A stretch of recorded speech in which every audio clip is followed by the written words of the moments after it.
তোমারই বলি দিয়েছো পৃথিবীর দিকে দিকে ওজোদরি দে শান্তি মোরা পেলাম তোমার দিকে পৃথিবীর দিকে দিকে ওজোদরি দে শান্তি মোরা পেলাম তোমার দিকে রহমত যে তোমার করুণা বেশুমার রহমত যে তোমার করুণা বেশুমার সিজদাতে নুয়ে পড়ে মাথা এত ভালোবাসো কেন মালিক আমার জোরে হলো না আরেকটু জোরে হবে না আমারে কণ্ঠে তুমি তোমারই বলি দিয়েছো মুখের দেরাজ তুমি তোমারই স্থান দিয়েছো আকাশেতে যত দেখি শত তারা তোমার তসবিতে আত্মহারা আকাশেতে যত দেখি শত তারা তোমার তসবিতে আত্মহারা তুমি যে রহমান তুমি যে দয়াবান তুমি যে রহমান তুমি যে দয়াবান করুণা সারা পৃথিবীময় এত ভালোবাসো কেন মালিক আমার জোরে হলো না আরেকটু চিল্লে হবে না নারে তাকবীর আমারে কণ্ঠে তুমি তোমারই বলি দিয়েছো মুখের দেরাজ তুমি তোমারই স্থান দিয়েছো লা ইলাহা ইল্লাল্লাহ মজলিস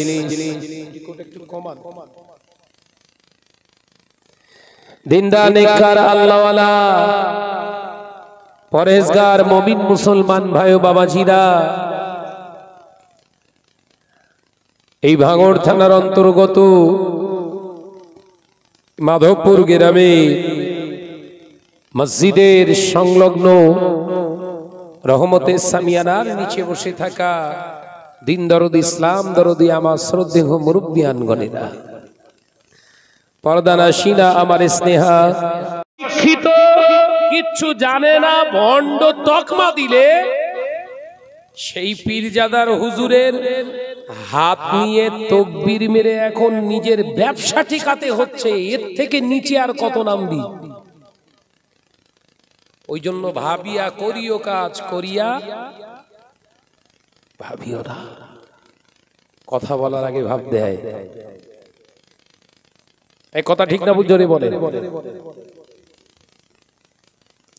ও বেজারেরা নওজওয়ানেরা যুবকেরা হযরত ওমর রাদিয়াল্লাহু তাআলা আনহু আল্লাহ নবী দার নবী সাহাবী হযরত ওমর রাদিয়াল্লাহু তাআলা আনহু বলেছিলেন ইবলিস আবার নতুন করে কি তুই দাগা দিতে এসেছিস ওয়াসওয়াসা দিতে এসেছিস বল ইবলিস পর্দার আড়াল বাইরে থেকে আওয়াজ দেয় ওমর ও নবী পাকের সাহাবী আল্লাহর কসম করে বলে যে আল্লাহ আমাকে জাহান্নামী বানিয়েছে ওই আল্লাহর কসম খেয়ে বলি আমি নামাজ কাজা করেছিলাম গতকাল ফজরের নামাজ কাজা করিয়ে দিয়ে আপনাকে জাহান্নামী বানাতে চেয়েছিলাম কিন্তু আমি ইবলিস ঠকে গিয়েছি আপনার এক ওয়াক্ত নামাজ কাজা করিয়ে দিয়ে আমি যে লাভবান হয়েছি তা নয় আমি হিসাব করে দেখলাম হেরে গেলাম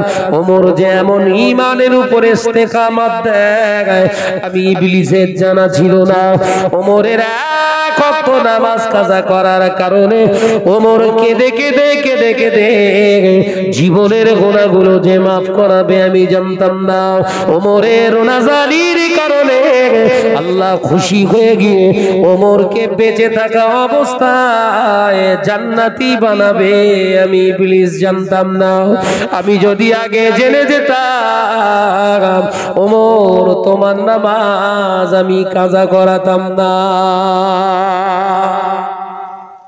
জোরে বলবেন না আমি তো চেয়েছিলাম আপনাকে জাহান্নামী বানাতে।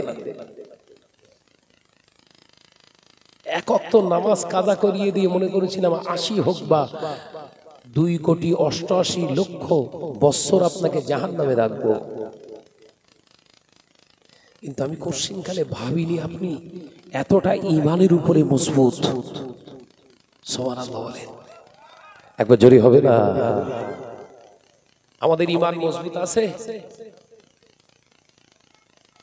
বলো বলো। ও নওজওয়ানেরা, যুবকেরা, ছেলেরা, বাচ্চারা, পর্দানশীনা মা বোনেরা, শুনে রেখে দিন, জেনে রেখে দিন, আল্লাহ নবী তো জানে বাদশাহ হাবিবুল্লাহ নবী জনাবে মুহাম্মদুর রাসূলুল্লাহ সাল্লাল্লাহু আলাইহি ওয়াসাল্লাম কলেজার সাহাবী, জলিল কদর সাহাবী, জান্নাতি সাহাবী, ফারুক আযম হযরত ওমর রাদিয়াল্লাহু তাআলা আনহু বলেছিলেন, ইবলিস তুই আবার নতুন করে কোনো কিছু ধোঁকা দিচ্ছিস কিনা, আমাকে অন্য কৌশল অবলম্বন করে জাহান্নামী বানাবি কিনা। হযরতে ওমর ইবনুল খাত্তাব রাদিয়াল্লাহু তাআলা আনহুর কথা শুনে ওই সময় ইবলিস বলেছিলেন, না না না না না না ওমর, আমি আপনাকে আর জাহান্নামের রাস্তায় আর দেখি আমার লাভ নাই, কারণ আমি নিজে কানে প্রথম আসমানের নিচে থেকে শুনে এসেছি আল্লাহ রহমতের ফেরেশতারা, প্রথম আসমানের ফেরেশতারা বলা কওয়া করছে আজকে ফজরের রক্তে আল্লাহ নবী জবান দিয়ে আল্লাহ পাক আপনাকে জান্নাতি ঘোষণা করা হবে, আল্লাহ পাক আপনাকে জান্নাতি হিসাবে ঘোষণা দিবেন হাবিবের জবান দিয়ে। শুধু তাই না ওমর, তোমার কান্না আল্লাহর দরবারে কবুল হয়ে গিয়েছে। আল্লাহর কসম করে বলে আপনার কান্নাটা আল্লাহ পছন্দ করে আপনার আগের পরে পিছনের সমস্ত গুনাহ আবার আল্লাহ মাফ করে দিয়েছে। বুঝতে পারিনি আপনি এরকম মার পেছে ফেলে আমি যে ঠকে যাব, আমি বুঝতে পারিনি। হয়তো আপনার নামাজ না কাজা করালে হয়তো আপনি দুনিয়ায় বেঁচে থাকা অবস্থায় বেহেশতের সার্টিফিকেটটা পেতেন না। আমার কারণেই হয়তো আল্লাহ আপনার উপরে রাজি হয়ে গেছে। আমি হেরে গেলাম ওমর, আমি জীবনে আপনার আর সামনে আসবো না। একবার জোরে বলেন, একবার জোরে বলবেন না? যুবকেরা, ছেলেরা, বাচ্চারা, পর্দানশীনা মা বোনেরা, আমি আলোচনা আপনাদের বোঝাতে চেয়েছিলাম, আল্লাহ নবী পাক জবানে জানিয়ে দিলে এই যে ভয়, এই ভয়টা আমাদের অন্তরে না থাকার কারণে আল্লাহ নবী জানিয়ে দিলেন এই অন্তরে ভয়টা মরে যাবার মূল কারণ হলো হারাম খানা খাওয়া। এ নওজওয়ানেরা, যুবকেরা, ছেলেরা, বাচ্চারা, পর্দানশীনা মা বোনেরা, আল্লাহ নবী দয়ার নবী রাহমাতাল লিল আলামিন মদিনার মসজিদে নববী শরীফে নামাজের জন্য দাঁড়িয়ে গেলে এমন সময় আল্লাহ নবী কাতারের ডান দিকে ফিরলেন, বাম দিকে ফিরলেন। আল্লাহ নবী বাকি 4 ওয়াক্ত নামাজ, মনটা খারাপ, সাহাবায়ে কেরামেরা দেখেছিলেন, কিন্তু না না না, ফজরের ওয়াক্তে আল্লাহ নবী চেহারা মোবারকে হাসি ফুটে উঠেছে। আরে কি জোরে হবে না? আল্লাহ নবী নামাজ আদায় করলেন। আল্লাহ নবী দো জাহানের বাদশাহ হাবিবুল্লাহ নবী জনাবে মুহাম্মদুর রাসূলুল্লাহ সাল্লাল্লাহু আলাইহি ওয়াসাল্লাম নামাজ সম্পূর্ণ করে বললেন, ও আমার সাহাবীরা, ও আমার সাহাবারা, আমি নবী বলছি শোনো, আমি নবী বলছি, তোমরা কি জান্নাতি মানুষ দেখতে চাও? তোমরা কি জান্নাতি মানুষ দেখতে চাও? আল্লাহ নবী সাহাবীরা বললেন, হ্যাঁ ইয়া রাসূলুল্লাহ, আমরা জান্নাতি মানুষ দেখতে চাই। আল্লাহ নবী বললেন, উনজুরু ইলা ওমর, আমার ওমরের দিকে তাকাও, আমার ওমর হলো জান্নাতি। একবার জোরে হবে না? নামাজ কাজা করে জান্নাতি বাবা, নামাজ কাজা করে জান্নাতি, নামাজ পড়ে জান্নাতি হতে পেরেছেন? আমার আলোচনা বুঝতে পারছেন না? হযরত ওমর নামাজ কাজা করে জান্নাতি। আমাদের তো অনেকেই আমরা নামাজ কাজা করি না, মাশাআল্লাহ, জান্নাতি হতে পেরেছেন? ও যুবকেরা, বহু মুসল্লি নামাজি বাবাজিরা নামাজ আদায় করে 20 বছর 30 বছর 25 বছর ধরে নামাজ আদায় করে, এখনো রাসূলুল্লাহ দিদার নসিবে হলো না। মুসল্লি বাবাজি, মনের ভিতরে একবার এই আশা জাগে না, একবার প্রশ্ন কি জাগে না? এই 20 বছর ধরে নামাজ আদায় করছি, রাসূলুল্লাহকে দেখতে পেলাম না, আমার নবীর দিদার আমার নসিবে হলো না। ও বাবা মুসল্লিরা, এর অন্য কোনো কারণ নয়, একটাই কারণ, তোমার নামাজ আছে, রোজা আছে, তোমার তাসবিহ আছে, তোমার নফল ইবাদত বান্দিগি আছে, তোমার খানায় গন্ডগোল, অর্থাৎ খাবার যেটা খাচ্ছ ওটা হালাল খাওনি, হালালের ভিতরে হারাম ঢুকে যাওয়ার কারণে রাসূলুল্লাহর দিদার তোমার নসিবে হলো না। নবী হারাম করে সামনে আসে না। শুনছো? আমি আপনাদের হারাম করে বলতে আসিনি, শুধু একটু গবেষণা, আপনাদের অ্যানালাইসিস, আপনাদের নিজেদেরকে একটু ভাবার জন্য কথাগুলো বলছি, ভাবুন। এ সমাজে আলেমের অভাব নাই, এ সমাজে বক্তার অভাব নাই, এ সমাজে হুজুরের অভাব নাই, এ সমাজে বড় বড় স্কলারের অভাব নাই। আলেমেরা ওয়াজ করে, হুজুরেরা ওয়াজ করে, আমরা বক্তারা ওয়াজ করি বাবারা, ওয়াজ নসিহতের অভাব নাই। নবীর দিদার পাওয়া যাচ্ছে না, নবীর দিদার পাওয়া যাচ্ছে না। আলেমের অভাব নাই, আলেমের অভাব নাই। এত আলেম থাকার পরেও সমাজে হারাম কমে না, সমাজে সুদ কমে না, জিনা ব্যভিচার কমে না, সমাজে বিহায়াপনা কমে না। তার কারণ অন্য কিছু নয়, আমরা বক্তারা আমল করি না, ওয়াজ করে বেড়াই। এই কথা বুঝতে পারছেন না নাকি?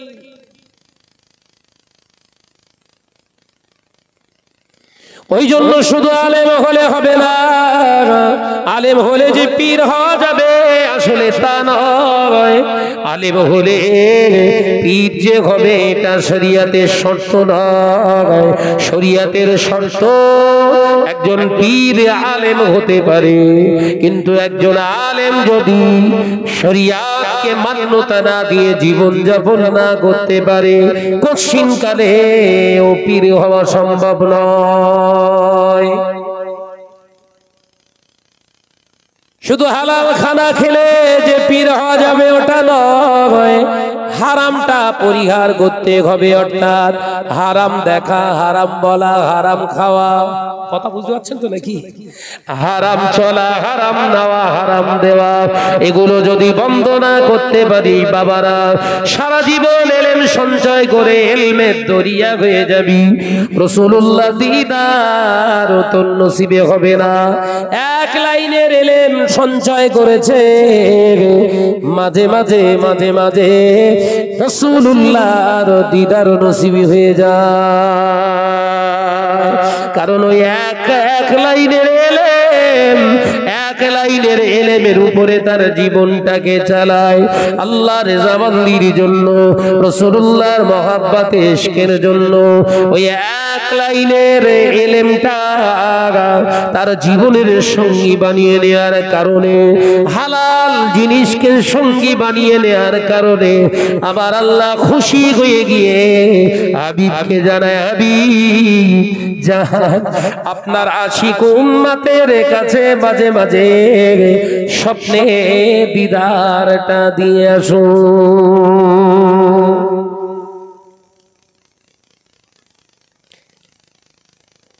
रसूल नोमा हजरत शाह सूफी फाते अली वैसी रहमतुल्लाह अलैहि হুজুর আমার আল্লাহ নবীকে মহব্বত করেছিলেন, একটানা 25 বছর ধরে ইবাদত করেছিলেন, 25 বছর ধরে রাসূলুল্লাহর দরুদ শরীফের ওজিফা করেছিলেন।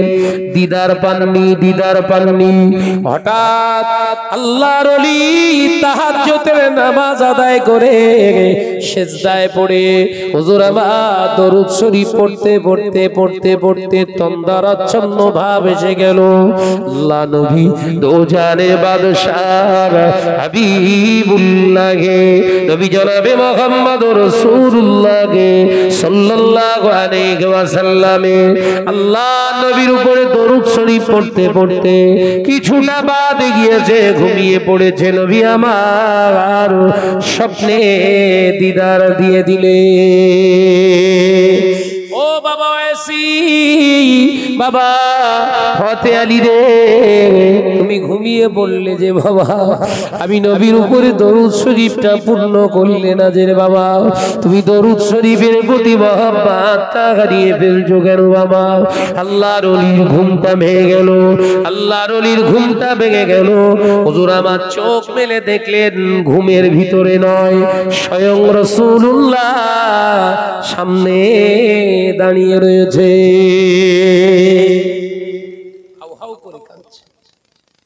হাউ করে কাঁদছে। ইয়া রাসূলুল্লাহ, ইয়া হাবিবাল্লাহ, 25 বছর ধরে আপনার উপরে দরুদ শরীফ পড়ি, আজকে দিদার দিলেন। আল্লাহর নবী বললেন কেঁদো না। এই আমার ফতে আলী, তুমি কেঁদো না, আমি রাসূলুল্লাহ বলছি, যাও তোমার দরুদ শরীফ আমি প্রতিদিন শ্রবণ করি, শুনতে পাই। একবার জোরে বলুন, যদি হবে না সুবহানাল্লাহ। দীর্ঘ 25 বছর ধরে আমি শুনে আসছি তোমার দরুদ শরীফটা আমার বড় ভালো লাগে। একবার জোরে বলুন না। বাবা ওয়াইসি, আমি রাসূলুল্লাহ আজকে এলাম, তুমি খুশি না? ইয়া রাসূলুল্লাহ, হাবিবাল্লাহ, আমি ফতে আলী ওয়াইসি কি করে খুশি হব? আপনি আসেননি 25 বছর, আমি আপনাকে দেখিনি, আপনার নূরের দিদার পাইনি, আমার ভিতরে আক্ষেপ ছিল হুজুর আপনি কেমন কোন সূরাতে আসবেন? ইয়া রাসূলুল্লাহ, হাবিবাল্লাহ, আপনার সূরাতটা কেমন? আমার আগ্রহ ছিল হুজুর, আপনাকে দেখেছি, আগ্রহটা কমে না, আরো বেড়ে গেল। বলবেন না আপনাকে দেখিনি, ভালো ছিলাম, মনের ভিতরে আগ্রহ ছিল আপনি আসবেন, কিন্তু আজকে এখন আপনাকে দেখে আমার আগ্রহটা কমে নেই, আরো বেড়ে গেছে। একবার জোরে বলুন না। এই একবার দিদার দিয়ে আপনি আর আসবেন না হুজুর, হবে না। কি চাও? ইয়া রাসূলুল্লাহ, আপনাকে দেখতে চাই। যাও, আমি নবী বলছি 6 মাস অন্তর একবার করে আমাকে দেখতে পাবে। একবার জোরে বলুন না। ইয়া রাসূলুল্লাহ, হবে না ইয়া রাসূলুল্লাহ। কি চাও? ইয়া রাসূলুল্লাহ, আপনাকে দেখতে চাই। যাও, 3 মাস পর আমি রাসূলুল্লাহকে দেখতে পাবে। একবার জোরে বলুন না। এই জোরে হবে না সুবহানাল্লাহ। আল্লাহর ওলি আরো কাঁদতে লাগলেন, হবে না। এই ওয়াইসি, কি চাও? ইয়া রাসূলুল্লাহ, আপনাকে দেখতে চাই। আল্লাহর নবী বললেন, যাও, প্রতি মাসের শেষে জুম্মার রাতে আমাকে দেখতে পাবে। একবার জোরে বলুন না সুবহানাল্লাহ। তাহলে বছরে কবার হলো? 12 বার। কাঁদছে, হুজুর হবে না। কি চাও বাবা ওয়াইসি? ও বাবা ফতে আলী ওয়াইসি, কি চাও? ইয়া রাসূলুল্লাহ, ইয়া হাবিবাল্লাহ, আপনাকে দেখতে চাই। যাও ওয়াইসি, ও বাবা ফতে আলী ওয়াইসি, 15 দিন অন্তর আমি রাসূলুল্লাহকে দেখতে পাবে। আরো কাঁদতে লাগলো, ইয়া রাসূলুল্লাহ, হাবিবাল্লাহ, হবে না। কি চাও? ইয়া রাসূলুল্লাহ, হাবিবাল্লাহ, আপনাকে দেখতে চাই। আল্লাহ নবী বললেন, কি চাও? ইয়া রাসূলুল্লাহ, হাবিবাল্লাহ, হুজুর আপনি যখন দিদার আমায় দিয়ে দিয়েছে, আমার মনটা যখন চাইবে আমি যেদিকে তাকাবো, তাকিয়ে আমার মনটা যখন চাইবে আপনায় দেখতে, আমি প্রতি মুহূর্তে যেন আপনার দিদার পাই। আল্লাহ নবী বলেছিলেন, যাও বাবা ফাতিহা লিমা ইয়াসিন, আমি নবী তোমার দাবি মেনে নিলাম। আজকেই পীর আল্লামা শাহ সুফি ইসমাইল সিদ্দিকী চাচাজান হুজুর কেবলার সঙ্গে আলোচনা হচ্ছিল। হুজুর বড় কষ্ট করে আফসোস করে বলছিল, এখন আর মুরিদ নেই, সব ভক্ত। কথা বুঝতে পারছেন না? এখন কি ভক্ত। আগে দরবার শরীফে আব্বাজান হুজুর দাদাজান হুজুরের কাছে সব আসতো মুরিদ, বসে বসে বসে বসে ওজিফা নিতেন, শরিয়াতের তরিকাতের তালিম নিতেন, ইলমে তাসাউফ শিক্ষা নিতেন। সব নেই। তাসাউফের ভান্ডার তো কোথা? ফুরফুরা শরীফ। তো তাসাউফ তত্ত্বের মার্কাজ কোথায়? ফুরফুরা শরীফ। সেখানে যাচ্ছি কিলতে বন্দারে হুজুর কেবলার পাশে বসে দীর্ঘক্ষণ ধরে আলোচনা হলো। মনের ভিতরে কষ্ট। আমরা দরবারে ফুরফুরা শরীফে যাচ্ছি, হুজুর কেবলাদের কাছ থেকে কিছু নেবো এই নিয়েতে না। দুনিয়া দুনিয়া দুনিয়া, বিবি ছেলে ফুলা, কাজ কারবার ব্যবসা বাণিজ্য কি করে বাড়বে?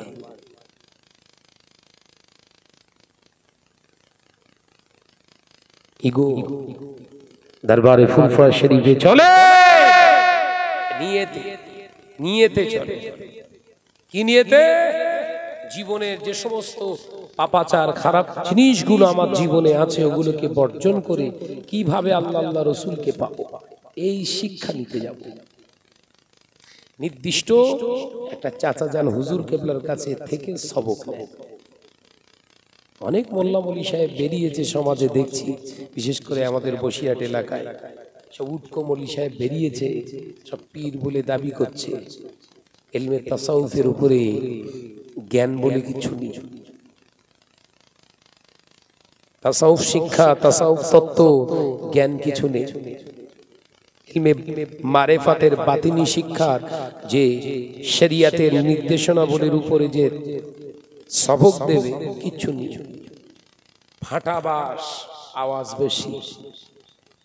কথা বলেন এখানে, ফাটাবাস, আওয়াজ বেশি। বিরাট বড় এলিম, বিরাট বড়। ওই রকম আলেম আর ভারতবর্ষে কেউ নেই, কিচ্ছু নেই।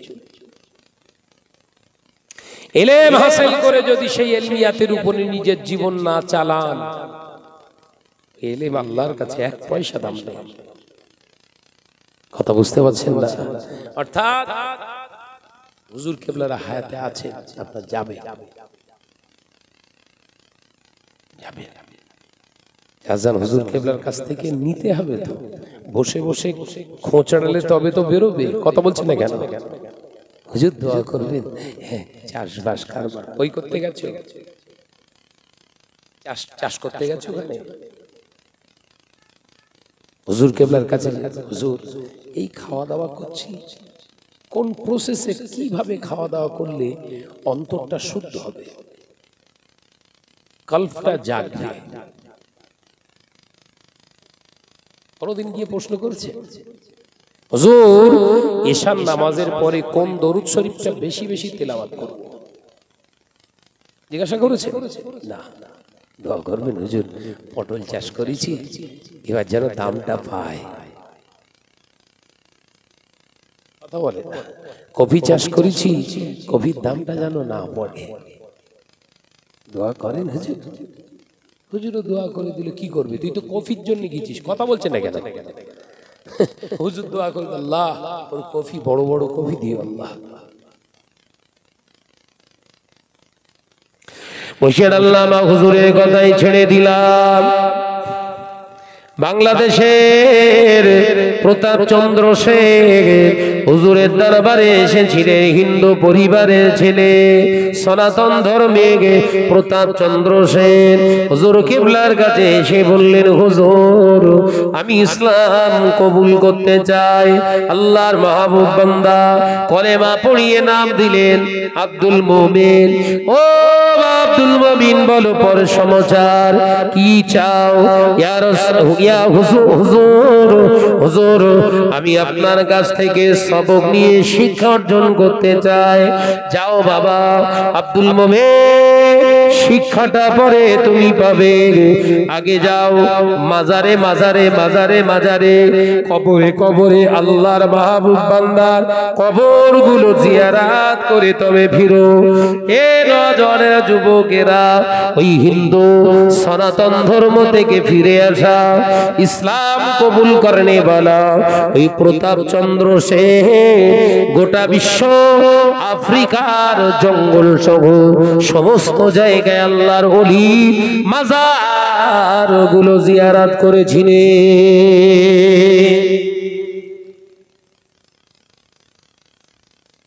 কয়েক বছর, প্রায় 7 থেকে 8 বছর পর দাদা পীরের দরবারে এসে জোরে বলবেন না। মুজাদ্দিদুজ্জামান বসে আছেন ভক্ত মুরিদ নিয়ে, হঠাৎ করে আলোচনা বন্ধ করে, বাবা তোমরা একটু সাইডে যাও তো, আমার আব্দুল মুমিন আসছে, একবার জোরে বলুন না। হুজুর কিবলা কি বলেন, বাবা আব্দুল মুমিন যাও, আল্লাহ কবুল করেছে তোমার, একবার জোরে বলবেন না সুবহানাল্লাহ। ওলির সোহবতে গিয়ে আল্লাহ পাক তোমাকে ওলির দপ্তরি নামটা তুলে দিয়েছে, একবার জোরে বলুন না সুবহানাল্লাহ। কার সোহবতে যেতে হবে? আল্লাহর ওলিদের সোহবতে থাকবেন তো চিন্তা ভাবনার পরিবর্তন করে। কই বক্তা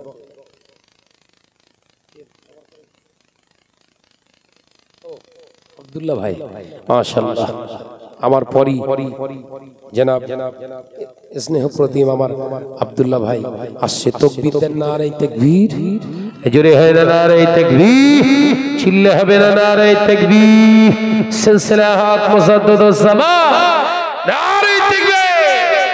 ওটাউটি করবেন, এই ভাইকে রেখে গেলাম, ওটাউটি করবেন না। আসসালামু আলাইকুম ওয়া রাহমাতুল্লাহি ওয়া বারাকাতুহু। দরুদ শরীফ আল্লাহুম্মা